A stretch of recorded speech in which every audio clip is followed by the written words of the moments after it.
Hi, this is Shannon. This is Cycle 1, Week 19, Tutor and Memory Work Ideas. I am excited to share with you guys some ideas for this week. You can use these in your community group as a tutor. You can also use these at home to practice the memory work with your kids. If you are new to my channel, I am a homeschooling mom of 3 little ones, 5, 3, and 1. And we do classical homeschooling and love it. And I get the privilege of tutoring the obesitarians, so that's the little ones, the 4, 5, and 6-year-olds, and I have some 7-year-olds now. So these ideas are with them in mind, but you can definitely adjust them or use most of them, if not all of them, for older kids too. Make sure you stick around to the end of this video because I have some more memory work games and activities you can use with your kids at home as you practice the memory work this week. They go along with week 19, so I will explain how you can get those at the end of this video. Also, make sure you check out my Cycle 1 book list. So I have a picture book list of great books that go along with weeks 13 through 24. I have a list of books for each week, so I will link that below too.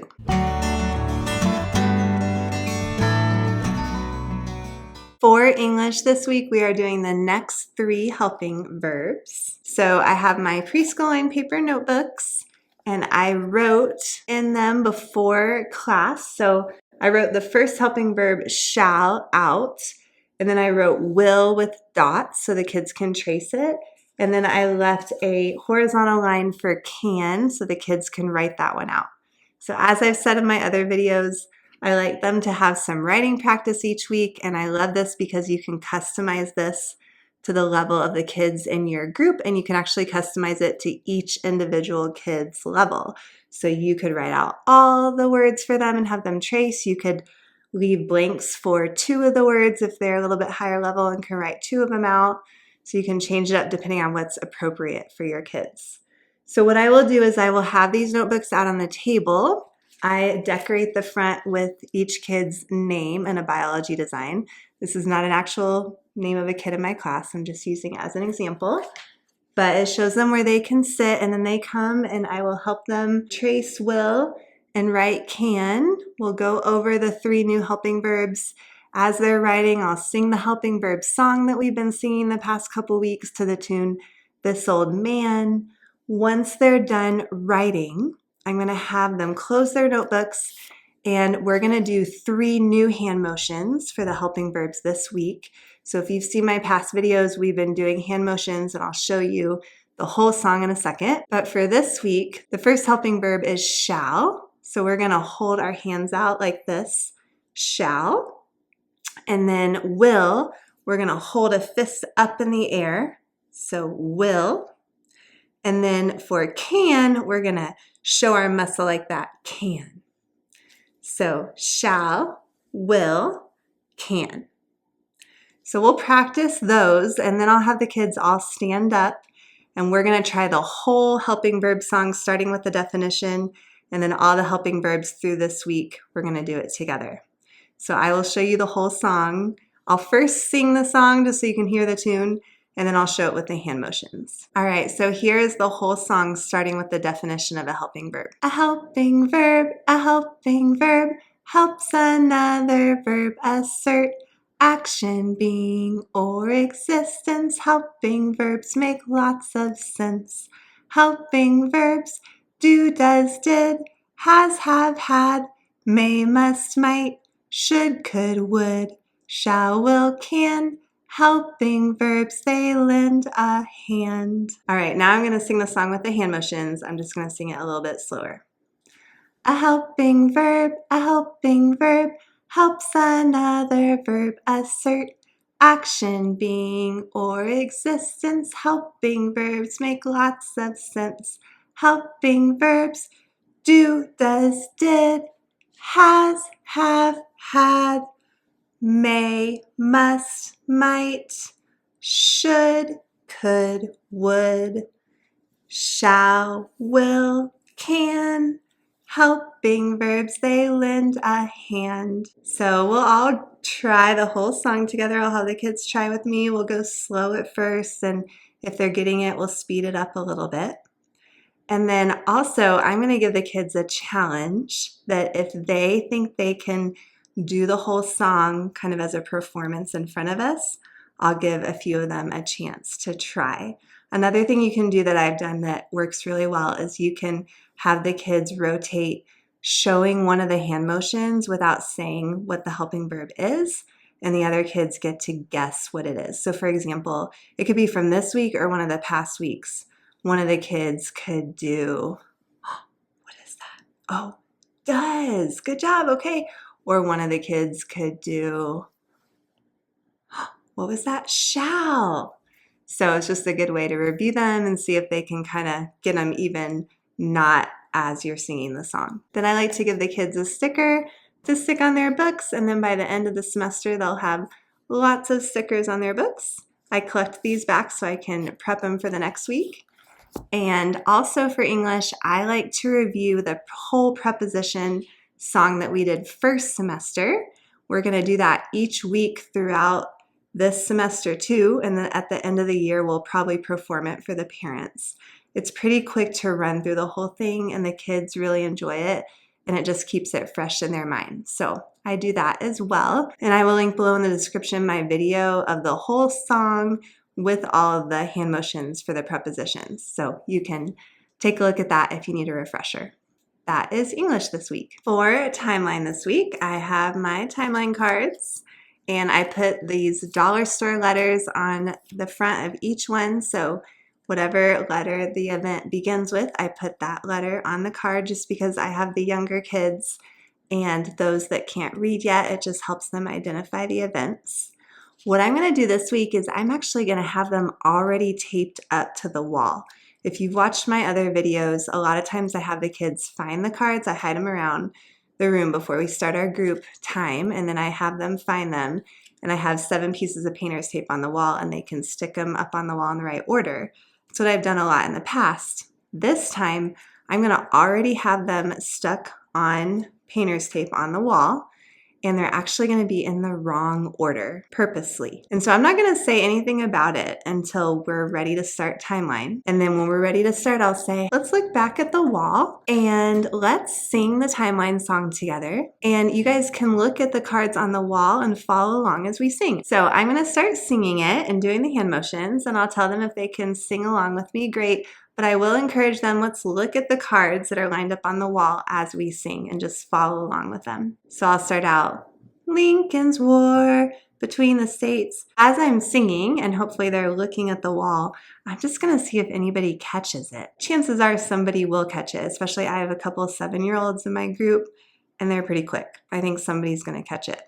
So when they, hey, something's wrong, then we'll fix it. We'll talk about, ooh, where should this card actually go? Let's fix it. And maybe whoever figured it out, I'll have them come up and help me fix it. And then we'll sing it again and make sure it's in the right order. Then after that, I'm going to have them come stand in front of the timeline cards that are in the right order now, and I'll go over the hand motions with them, and then we'll sing the whole song together. So the hand motions, Lincoln's War, so we make an L, and then the sign for war between the states. Reconstruction of the southern states, we go up like this, reconstruction, and then make an S and bring it down for southern states.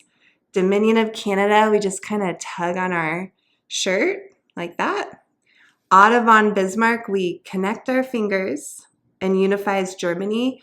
We're going to connect our pinky and our thumb and just wave our fingers like that. Boer Wars, we're going to make a B and then the sign for war in Africa. And then the Spanish, so S for Spanish, A for American, and then war. And then progressive era, we're going to go in front of us like that.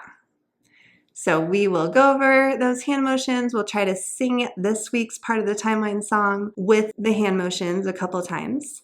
And that is timeline this week. For geography this week, we are doing Mesoamerica. I used these maps last week instead of the trivium table maps that I've used in the past, just because it's easier to see this area. So I will bring these in again. I put these maps just in these little page holders so they can use dry erase marker. And I will link this map if you want to print this out on my blog post of these tutor ideas. So I'll link that below in the description.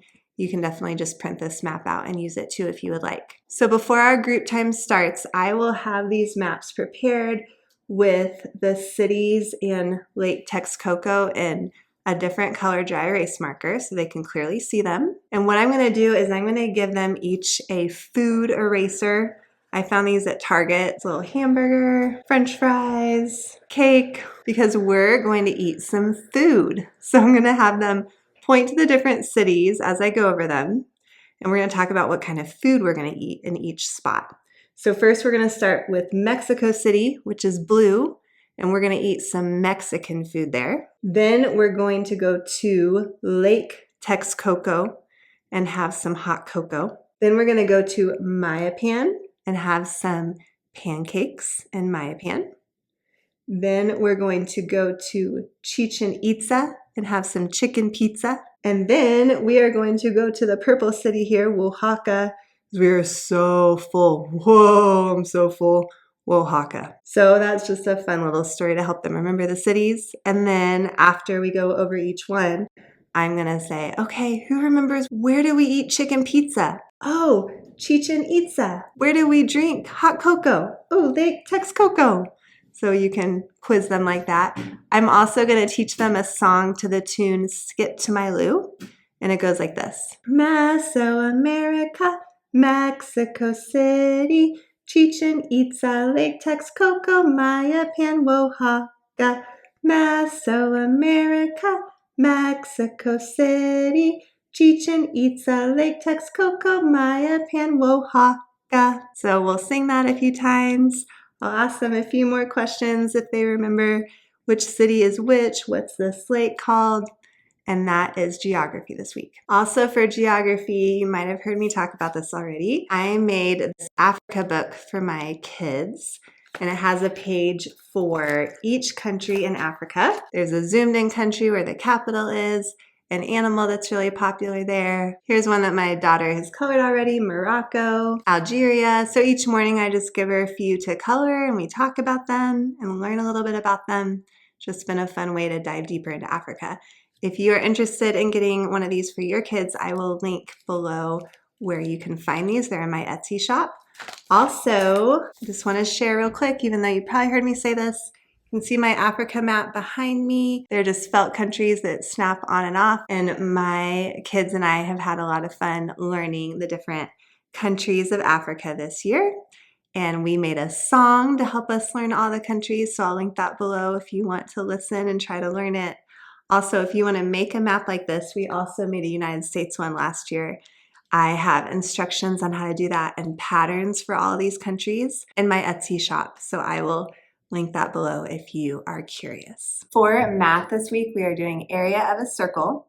So I'm going to bring in some hula hoops, kind of like what we did the last couple weeks with area of square and rectangle. I'm going to have the kids spread out and stand around the edge of the hula hoops. I'll probably bring in like 4 hula hoops or so because I have a pretty big group, but enough where they have room to stand around the outside.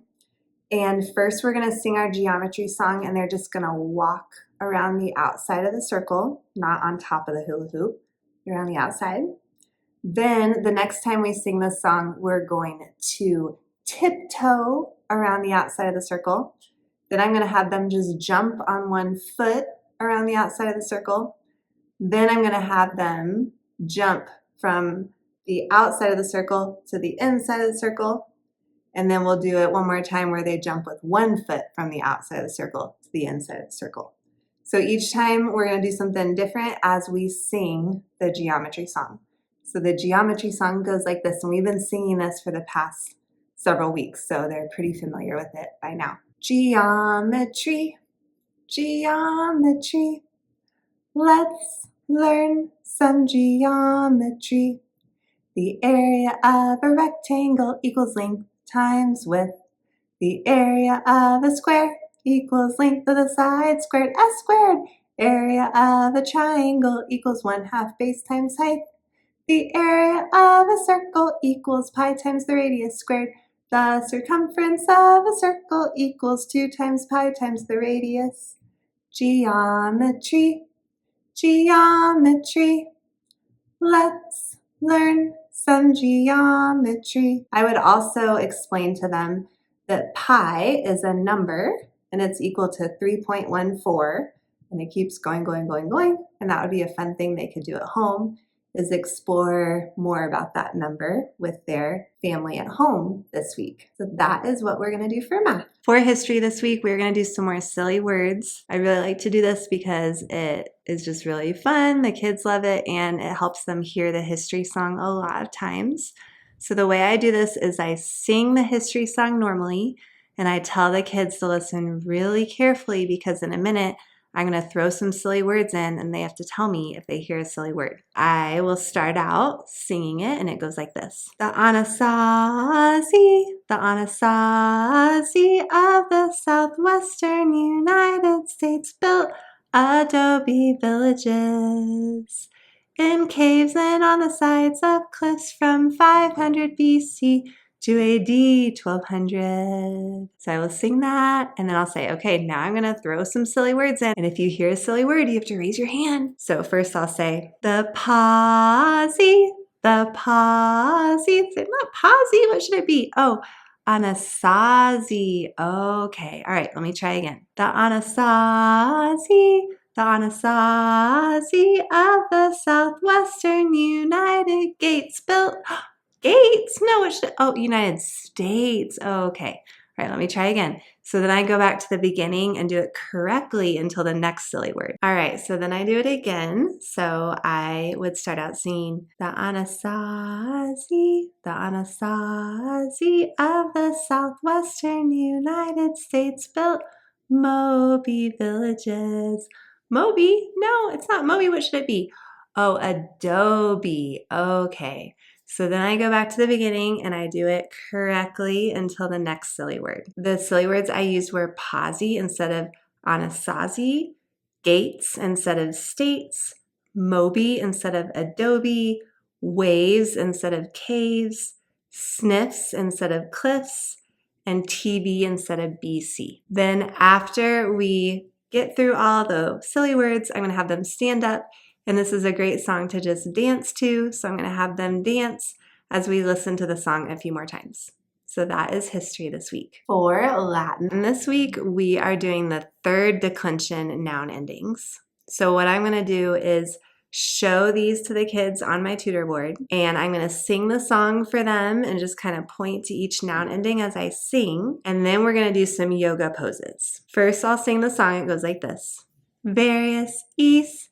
E-M-A, various east, E-M-A, various east, E-M-A, singular third declension, ace, ibis, ace, ibis, ace, ibis, ace, ibis, ace, ibis, ace, ibis, plural third declension. Then I'll have them all stand up and I'll say, okay, we're going to do a pose and we're going to try to hold it through the whole song. Now you could try to have them hold it through the whole entire song or just the singular part. I will start with my kids just holding it for the singular part and then holding a different pose for the plural. If they're doing really well, then I'll challenge them to hold it through the whole song. But the first pose we're going to do is I'm going to have them stand on one foot and put the other foot up against their leg, kind of like a flamingo.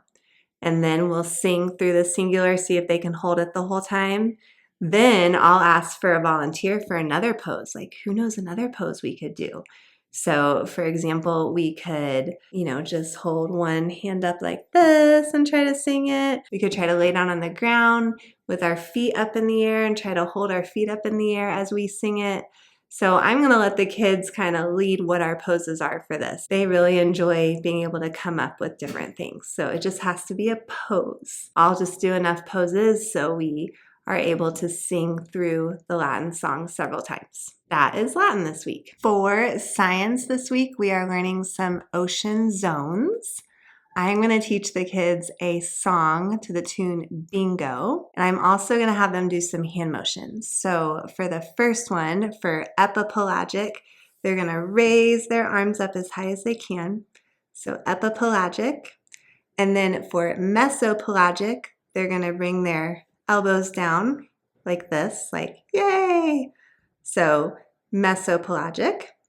And then for bathypelagic, they're going to put their hands on their hips like this. You can kind of see me. So hands on their hips. And then for the last one, for abyssal pelagic, they're going to put their hands on the ground. So they're going to squat down and put their hands on the ground. So just start up high and end low. And our song goes like this. It's to the tune Bingo. What are some ocean zones? Epipelagic, mesopelagic, bathypelagic, abyssal pelagic. These are some ocean zones. What are some ocean zones? Epipelagic, mesopelagic, bathypelagic, abyssal pelagic. These are some ocean zones. So we will do that with our hand motions. All right, I'll try to sing it with the hand motions. What are some ocean zones? Epipelagic, mesopelagic, bathypelagic, abyssal pelagic. These are some ocean zones. That is science this week. For review this week, I am going to divide the class into 2 teams, and I'm going to make one team the O's and one team the X's.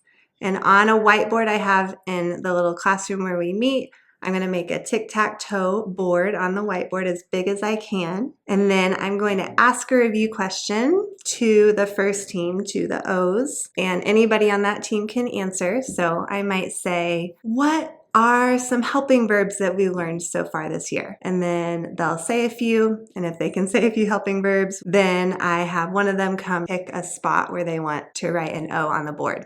And then I'll ask the X team a review question. So I might say, can you tell me a location in ancient Africa that we learned?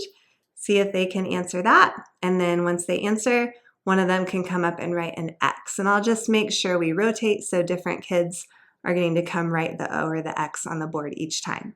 And then whoever gets 3 in a row first wins. And then we might do it a couple times depending on time. But that is review this week. All right, like I promised, I want to show you the games and activities I made that you can do at home with your kids this week. So the first one is this history activity where there's 10 differences between these 2 pictures of the cliff dwellings that the Anasazi built. So your kids can try to find all 10 differences. Then I showed this last week, but this is a color by number ocean floor and ocean zones activity. So it has everything from week 18 and week 19 science.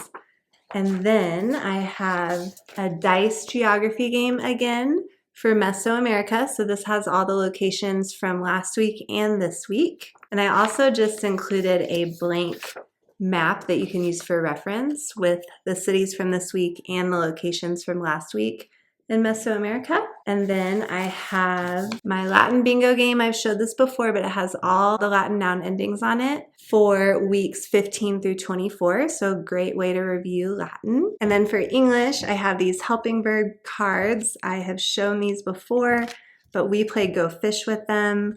I have all the helping verbs with a little picture and a sentence using the helping verb. So you can use them for reference or you can play a game with them like we do. You can download all those activities that I just talked about for free, and I will link below in the description where you can get those from my blog. Also, make sure to check out the book list I talked about.